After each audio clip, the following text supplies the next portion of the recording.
पैठण तालुक्यातील केकत-जळगाव येथील जिल्हा परिषद प्राथमिक शाळेच्या 246 विद्यार्थ्यांना विषबाधा झाल्याच्या घटनेतील 232 विद्यार्थ्यांना डिस्चार्ज देण्यात आला आहे। मात्र यातील 14 विद्यार्थ्यांची प्रकृती चिंताजनक असल्याने 7 विद्यार्थ्यांवर छत्रपती संभाजीनगर येथील मिनी घाटी रुग्णालयात तर 7 जणांवर पाचोड येथील ग्रामीण रुग्णालयात उपचार सुरू आहेत।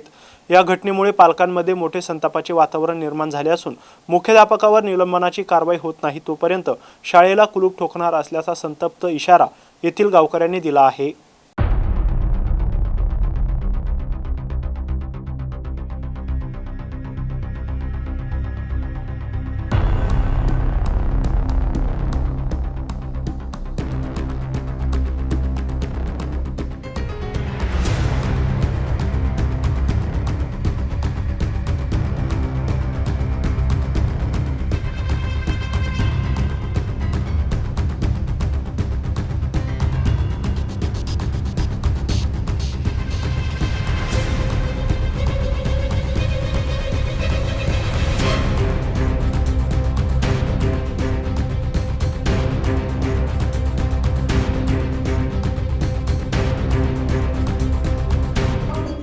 आम्ही काल केकत-जळगाव पैठण तालुका जिल्हा छत्रपती संभाजीनगर आमच्या गावामध्ये 17 ऑगस्ट रोजी जी शाळेमध्ये घटना घडली, विषबाधा जो झालेला आहे विद्यार्थ्याला, जेवढे विद्यार्थी शाळेमध्ये होते त्याच्यापैकी जवळपास 181 मुलं ग्रामीण रुग्णालय पाचोड येथे आणले होते। त्यांना उपचार घेतल्यानंतर काहींना डिस्चार्ज केलं, काहींना ग्रामीण रुग्णालयामध्ये ठेवलं आणि आज दिनांक 18 रोजी सकाळी पुन्हा काही मुलाच्या प्रकृती चिंताजनक झालेली आहे।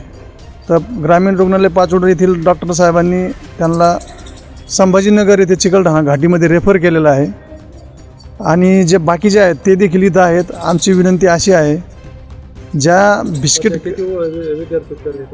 सध्याला पाचोड ग्रामीण रुग्णालयामध्ये 7 आहेत आणि संभाजीनगरमध्ये 7 आहेत। यांना जे जास्त झालेले सिरियस हे पेशंट इथं आहेत।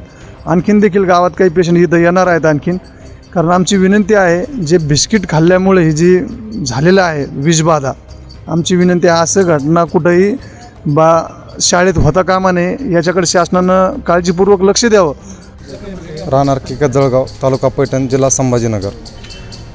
काल 17 ऑगस्ट 2024 जी दुर्दैवाची घटना आमच्या ज्या शाळेमध्ये आमच्या मुलावर घडली, जी शाळेमध्ये जे 3 तारखेचे बिस्किटं सरनं जे पन्नीत बांधून जे कपाटात ठेवले, त्या बिस्किटाला जी बुरशीचं प्रमाण आणि जे घामाचं प्रमाण होतं, त्या प्रमाणामुळं जे पोरला तेच बिस्किटं सरनं वाटल्यामुळं त्या पोरला जी त्या बिस्किटापासून जी विषबाधा झाली, त्याच्यामध्ये आमचे पोरं म्हणजे 243 विद्यार्थी होते आणि त्याच्यातले 243पैकी 181 विद्यार्थी इथं आणले होते आम्ही शासकीय रुग्णालयामध्ये आणून त्यांना सरना काही सांगितलं, इथलं डॉक्टर साहेब आहे ते म्हणे की यांना 24 घंटे ठेवा। काहीला आम्ही इथं 24 घंटे ठेवलं आणि बाकीचे आम्ही घरी नेल्याच्यानंतर त्यातले काय रात्री जे 15 विद्यार्थी होते यांना अचानक यांची प्रकृती फार गंभीर झाली होती। मग यांना आम्ही सकाळी इथं येऊन परत आम्ही यांना संभाजीनगरला नेऊन ॲडमिट केलं आणि तिथून आल्याच्यानंतर आम्ही इथं आत्ता बघितलं की इथं पण आमचे 15 विद्यार्थी आज पण आहे। तरी मग एकच विनंती प्रशासनाला की याच्यावर प्रशासनाने जबाबदारी घ्यावी, अशी जबाबदारी घ्यावी की ज्या शिक्षकांनी, ज्या मुख्याध्यापकांनी हे जे बिस्किटं वाटली त्याच्यावर कठोर कारवाई करावी व त्याला निलंबित करावं, ही प्रशासनाला विनंती आहे। काल दिनांक 17/8/2024 रोजी जिल्हा परिषद उच्च प्राथमिक शाळा केकत-जळगाव येथील 253 विद्यार्थी आपल्याकडे बिस्किटे खाऊन, त्यांच्या म्हणण्याप्रमाणे बिस्किटे खाऊन विषबाधा झाल्यावर आपल्याकडे उपचारात दाखल झाली होती। त्यापैकी 253 लोकांपैकी 153 लोक आपण आंतररुग्ण केली होती आणि बाकीच्या विद्यार्थ्यांना बाहेर रुग्ण करून त्यांना घरी पाठवण्यात आले होते।